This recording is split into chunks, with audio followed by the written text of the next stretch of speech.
Hello बच्चों, नमस्कार। मैं Manish Shri Balaji driving training centre Govindgarh में आपका हार्दिक स्वागत करता हूं। जो अभी डीआरडीओ के अंदर जो ट्रेड टेस्ट होने वाला है, मैं आपको उसके बारे में कुछ जानकारी दूंगा। जो डीआरडीओ के अंदर बालाजी ड्राइविंग ट्रेनिंग सेंटर के अंदर 10 दिन का, 15 दिन का, 20 दिन का हमारे पास रनिंग कोर्स चल रहा है। आप किसी को अगर कोई एडमिशन लेना चाहता है इसके अंदर तो आप ले सकते हैं।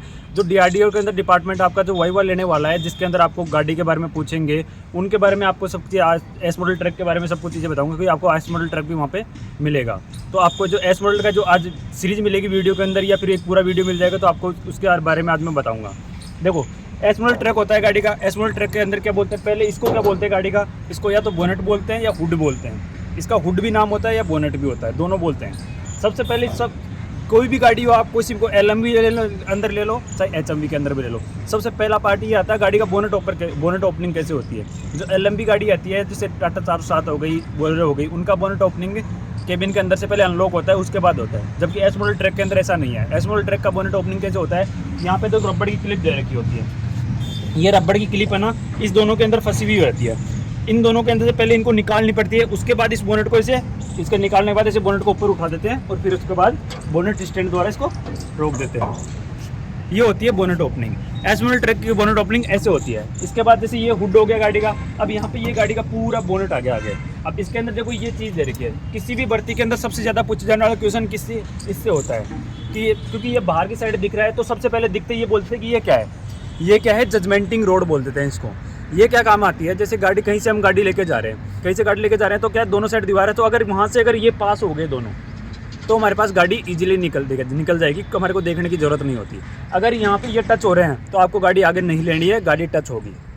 इसी के लिए ये दिए जाते हैं। इसी के ऊपर शीशे भी लगे होते हैं जो आगे साइड ग्लास मतलब देखने के लिए काम में लिए जाते हैं। अब यहाँ पे ये क्या है, ये गाड़ी के इंडिकेटर होते हैं, इनको हजार्ड लाइट भी बोलते हैं। जैसे कहीं साइड में मुड़ना है तो उसके लिए हम ये यूज करते हैं। अब यहाँ पे आगे की साइड क्या दे रखी है, 2 हेडलाइट दे रखी है। अब हेडलाइट के अंदर कौन सा मिरर यूज करते हैं हम, हेडलाइट के अंदर हम अवतल मिरर यूज करते हैं। और इसके अंदर कितने वोल्ट का बल्ब होता है, 12 वोल्ट का बल्ब हम यूज करते हैं। जो हेडलाइट की रोशनी होती है ना, उसको रेगुलेट, क्योंकि हेडलाइट की रोशनी है ना हमेशा एक ही तरह की होती है, मतलब हाई बीम पे रखे या लो बीम पे रखे, बट रोशनी एक रेगुलर वे में रहती है, ना कम ज़्यादा नहीं होती। तो उसकी रोशनी को रेगुलेट करने के लिए गाड़ी के अंदर कट ऑफ स्विच होता है, जो वहाँ पर लगा हुआ है, देखो वो कलर का, वैसा कट ऑफ स्विच होता है, हर गाड़ी के अंदर मिलेगा आपको। वो कट ऑफ स्विच क्या करता है, हेडलाइट की रोशनी को रेगुलेट करता है। अब यहाँ पे जैसे आगे की साइड ये दिख रहा है आपको, इसको क्या बोलते हैं, गाड़ी के आगे की साइड बोलते हैं फ्रंट बम्पर बोल देते हैं, आगे की साइड। और हर गाड़ी के अंदर आपको एक टो पॉइंट मिलता है। टो पॉइंट का मतलब होता है जैसे गाड़ी कहीं रास्ते में अंदर खराब हो गई तो क्या करके दूसरी गाड़ी से बांध के उसको खींच के ले जाने के लिए टो पॉइंट होता है। वो कहाँ पे मिलेगा, जैसे यहाँ पे ये नंबर प्लेट दे रखी है, इसका नंबर प्लेट के जस्ट नीचे की साइड दे रखा है टो पॉइंट, यहाँ से ये होता है, ये टो पॉइंट होता है। ये सारी चीज़ें जैसे बाहर की साइड से ये चीज़ें दिख रही है, तो आपको ये सबसे ज़्यादा चीज़ पूछी जाएंगी, क्योंकि बाहर की चीज़ें ज़्यादा पूछी जाती है अब एज कम्पेयर टू अंदर वाली चीज़ों के। अब अंदर वाली चीज़ों के अंदर जैसे बहुत सारी चीज़ें अंदर के साइड दे रखी है, जैसे रेडिएटर दे दिया, इंटरकूलर दे दिया, इंजन दे दिया, ब्रेक दे दिया, क्लच दे दिया, और भी सब एयर फिल्टर दे दिया।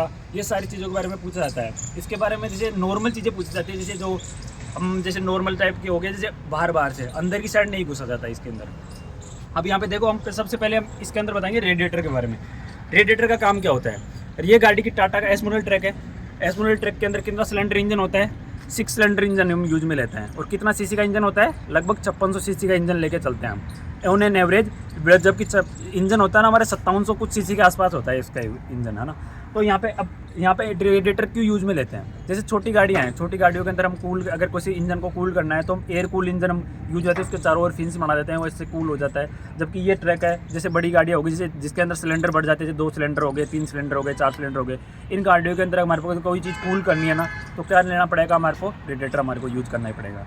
अब रेडिएटर के अंदर हम क्या डालते हैं, रेडिएटर के हम वाटर और कूलेंट का मिक्सर डालते हैं। अब वाटर और कूलेंट का मिक्सर डालते हैं, उसका रेशियो कितना होता है, उसका रेशियो होता है 70-30 का लेते हैं, जिसमें 70% हमारे पास वाटर होता है और 30% हमारे पास कूलेंट होता है। अब कूलेंट 2 प्रकार का होता है, एक हरे कलर का और एक पीले कलर का। हरे कलर का कूलेंट किसके अंदर डालते हैं हम, डीजल गाड़ियों के अंदर, और पीले कलर का कूलेंट किसके अंदर डालते हैं, पेट्रोल गाड़ियों के अंदर। अब कूलेंट होता है ना, वो भी किसी 2 पदार्थों से मिलकर बना होता है। वो कौन कौन से हैं, जैसे एल्कोहल हो गया और ग्लिसरीन। एल्कोहल और ग्लिसरीन क्यों यूज़ में लेते हैं? जैसे ग्लिसरीन होती है ना, वो क्या करती है, जो इंजन की वाटर जैकेट्स है ना, इंजन के साइड में होती है, सिलेंडर ब्लॉक, सिलेंडर हेड के अंदर भी होती है, तो उनके अंदर जंग लगने से बचाता है। क्योंकि हम नॉर्मल जैसे ग्लिसरीन यूज में नहीं लेंगे तो हमारे पास वाटर अगर इंजन के अंदर फ्लो करेगा तो उसकी वाटर जैकेट्स के अंदर जंग लगेगी, वो ब्लॉक हो जाएगी और हमारा इंजन जैसे ओवर हीट होने की प्रॉब्लम आने लग जाएगी। थोड़े दिन बाद ओवर हीट होने लग जाएगा, बहुत जल्दी ओवर हीट होने लग जाएगा, ऐसी प्रॉब्लम आएगी। तो उसके लिए ग्लिसरीन यूज में ले लिया तो क्या करेगा, वो जंग लगने से बचा देगा। और हमारे पास एल्कोहल यूज में लेते हैं तो एल्कोहल क्या करता है, उसको जमने से बचाता है। जैसे हम किसी ठंडे प्रदेश के अंदर चले गए, अगर ठंडे प्रदेश के अंदर चले गए तो क्या होगा, वाटर जम जाएगा। अगर वाटर जम गया तो रेडिएटर के आसपास जो ट्यूब्स है ना, उसको फाड़ देगा। और एक बार ट्यूब्स फट गई ना तो क्या होगा, क्या जैसे इसको वो रिपेयर कराने का खर्चा ज़्यादा है और अगर हम नया लगवाएंगे तो भी इसका खर्चा ज़्यादा बढ़ जाता है। इसलिए हम इसके अंदर कूलेंट डालते हैं। अब कूलेंट के बारे में मैंने जो भी चीज़ें थी, कूलेंट के बारे में कोई भी चीज़ ऐसी नहीं बची है जो मैंने नहीं बताई आपको। अब यहाँ पे ये रेडिएटर हो गया। अब रेडिएटर का हो गया यहाँ पे ये रिजर्व टैंक। ये रिजर्व टैंक के ऊपर देखो मैक्सिमम और मिनिमम का निशान दे रखा है वहाँ पे। और रिजर्व टैंक के यहाँ पे क्या लगी होती है, रेडिएटर की प्रेशर कैप होती है। अब रेडिएटर की प्रेशर कैप होती है ना, उसके अंदर कितने वोल होते हैं, 2 वोल होते हैं। एक होता है प्रेशर रिलीज वोल, एक होता है वैक्यूम रिलीज वोल। प्रेशर रिलीज वोल का क्या काम होता है, अगर रेडिएटर के अंदर ज़्यादा प्रेशर हो रहा है तो अगर जैसे ज़्यादा प्रेशर हो गया है ना, तो क्या अगर रेडिएटर का अपर टैंक या फिर ट्यूब्स फट सकती है, तो उसको रिलीज करने के लिए होता है प्रेशर रिलीज वोल। एक होता है वैक्यूम रिलीज वोल। वैक्यूम रिलीज वोल का काम क्या होता है, जो रेडिएटर का रिजर्व टैंक होता है ना, उससे कूलेंट को रेडिएटर में लाना और रेडिएटर से वापस रिजर्व टैंक के अंदर भेजना। यही रेडिएटर के रिजर्व टैंक का काम होता है, वो प्रेशर रिलीज वैक्यूम रिलीज वोल का काम होता है। अब ये मैंने आपको क्या पूछा जाएगा, वहाँ पे वोल के नाम पूछे जाएंगे ओनली, ये नहीं पूछा जाएगा कि ये वोल कहाँ पे होता है। यही चीज़ें पूछी जाती है, इसके ज़्यादा कुछ भी नहीं पूछा जाएगा। अब यहाँ से ये हो गया। अब यहाँ पे रेडिएटर का ये अपर टैंक है, अपर टैंक है। अपर टैंक के अंदर इंजन से कोई हमारा कूलेंट सर्कुलेट होकर आ रहा है तो वो क्या होगा, गर्म रहेगा। अगर कोई भी चीज़ गर्म रहेगी तो वो किसके अंदर आएगी, अपर टैंक के अंदर। उसके बाद ये बीच वाले पार्ट को क्या बोलते हैं, रेडिएटर कोर बोल देते हैं। रेडिएटर कोर का क्या काम हो गया, रेडिएटर कोर के अंदर क्या होता है, हमारे पास ये ट्यूब्स दी गई है, यहाँ पे ये ट्यूब्स हो गई और यहाँ पे ये फिन्स हो गई। ट्यूब्स के अंदर हमारे पास कूलेंट ऊपर से नीचे तक फ्लो करता है और फिन्स क्या करती है, इसके एरिया को बढ़ा देती है, जिससे क्या होता है, इसकी हीट ट्रांसफर करने की कैपेसिटी बढ़ जाती है। इस कारण हमारा जो कूलेंट होना बहुत जल्दी कूल होता है और लोअर टैंक के अंदर पहुंच जाता है।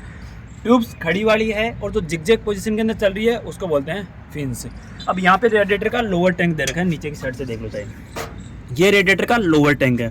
लोअर टैंक के अंदर हमारे पास कूलेंट कूल होके आएगा और यहाँ पे ये रेडिएटर का ड्रेन प्लग दे रखा है। अगर गाड़ी के अंदर एक सफिशिएंट किलोमीटर के बाद हमारे को कूलेंट चेंज करना होता है ना, तो क्या करते हैं, इस ड्रेन प्लग को ओपन करते हैं और हमारे पास कूलेंट पूरा कूलेंट बाहर आ जाता है, जिसके बाद हम कूलेंट चेंज कर देते हैं। जैसे गाड़ियाँ होती है ना, उसके अंदर एक ये तो है नहीं कि हम जैसे लाइफ टाइम एक ही कूलेंट चलता है।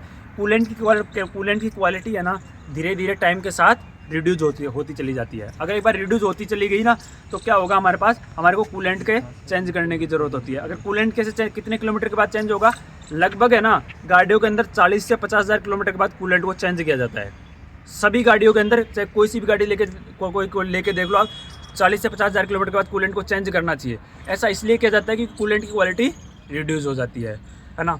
अब इसके बाद हो गया, जैसे गाड़ियों के अंदर कूलेंट 40 से 50 हज़ार किलोमीटर के बाद चेंज कर दिया, तो अब जैसे इसके द्वारा निकाल के हम चेंज कर देते हैं, ये ड्रेन प्लग दे दिया। अब जैसे गाड़ी के रेडिएटर के अंदर कितना लीटर कूलेंट डाला जाता है, जैसे अब जिप्सी हो गई, जिप्सी के रेडिएटर के अंदर कितना लीटर कूलेंट डाला जाता है, लगभग 5 लीटर के आसपास डाला जाता है। और जैसे बोलेरो गाड़ी हो गई, जैसे LMV के अंदर आ गए, बोलेरो आ गई, टाटा 407 आ गई, तो उसके अंदर क्या हो गया, लगभग 8 से 10 लीटर के आसपास रेडिएटर के अंदर कूलेंट डाला जाता है। और HMV गाड़ी के अंदर जैसे एस मॉडल ट्रक हो गया, उसके अंदर कितना लीटर कूलेंट डाला जाता है, लगभग 15 लीटर के आसपास कूलेंट इसके अंदर डाला जाता है। अब एक बार कूलेंट हमारे पास लोअर टैंक के अंदर चला गया, लोअर टैंक के अंदर क्या है, ठंडा है कूलेंट, तो उसके क्या एक होज पाइप निकलती है, वो किसके अंदर जाएंगी, वाटर बॉडी के अंदर। मैं आपको वाटर बॉडी दिखा देता हूँ गाड़ी की वाटर बॉडी ये होती है, इधर से देख लो एक बार, ये गाड़ी की वाटर बॉडी होती है।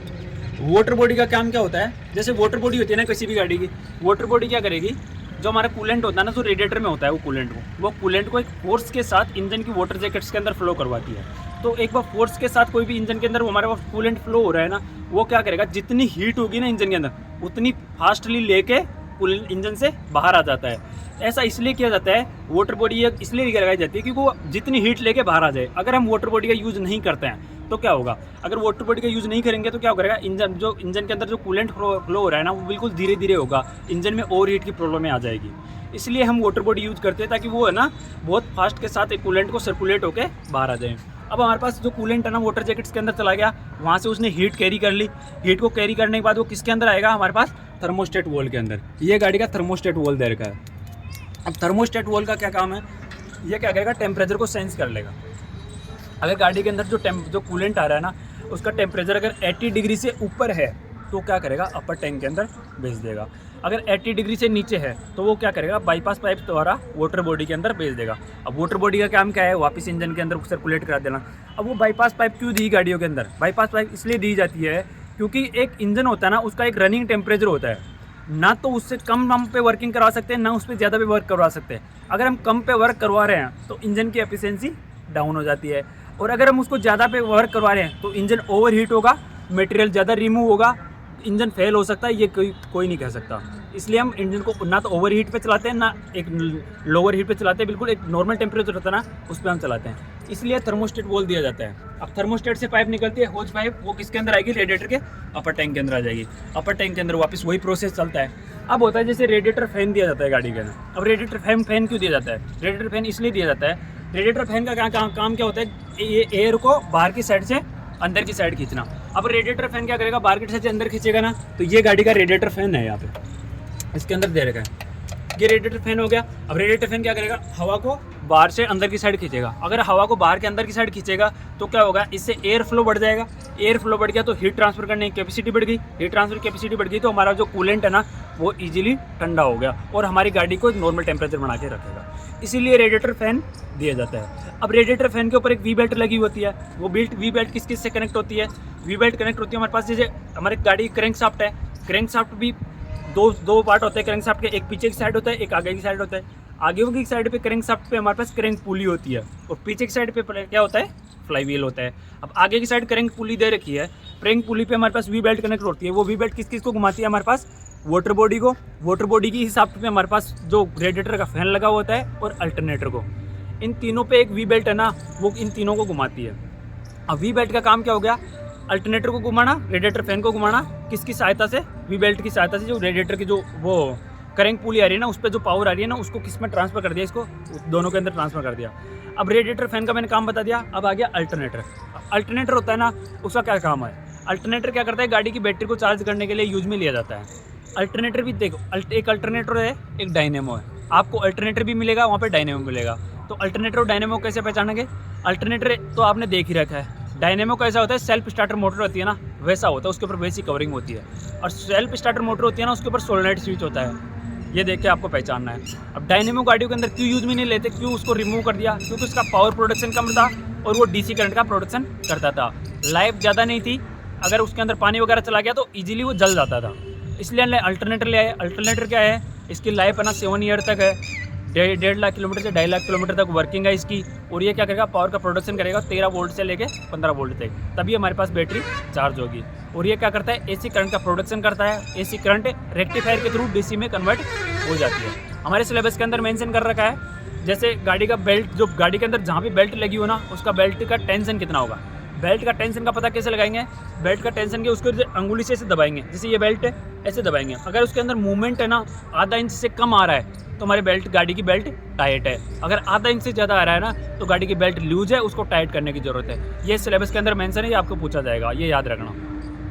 LMB गाड़ी है ना, उसके अंदर एक वी बेल्ट लगाई जाती है इन तीनों को घुमाने के लिए, जबकि एस मॉडल ट्रक है ना, इसके अंदर 2 वी बेल्ट दी गई है, क्योंकि हमारे पास जैसे वाटर बॉडी है उसको भी ज़्यादा घुमाना है, क्योंकि थोड़ी बड़ी वाटर बॉडी है, रेडिएटर फैन भी बड़ा है, तो इसको घुमाने के लिए ज़्यादा पावर चाहिए, वो ज़्यादा पावर एक बेल्ट हमारे का ट्रांसफर नहीं कर सकती, इसलिए 2 बेल्ट लगाई जाती है। ये हो गया। अब यहाँ पर मैंने रेडिएटर के बारे में सारी चीज़ें बता दी। अब रेडिएटर के जो बीच में रेडिएटर कोर होती है ना, उसका मटेरियल कौन सा होता है, इनका मटेरियल होता है एल्यूमिनियम या फिर कॉपर। एल्यूमिनियम या कॉपर के थ्रू हम इसको बनाते हैं, क्योंकि एल्यूमिनियम और कॉपर है ना, इस पर एक तो क्या जंग नहीं लगती और हीट ट्रांसफर करने की कैपेसिटी होती है। जो आज का जो फर्स्ट वीडियो है, जो हमारा सीरीज़ का फर्स्ट वीडियो है, वो मैं यहीं तक समाप्त करना चाहूँगा। और अगर आपको वीडियो अच्छा लगा हो तो लाइक एंड शेयर कर दीजिएगा। थैंक यू, धन्यवाद।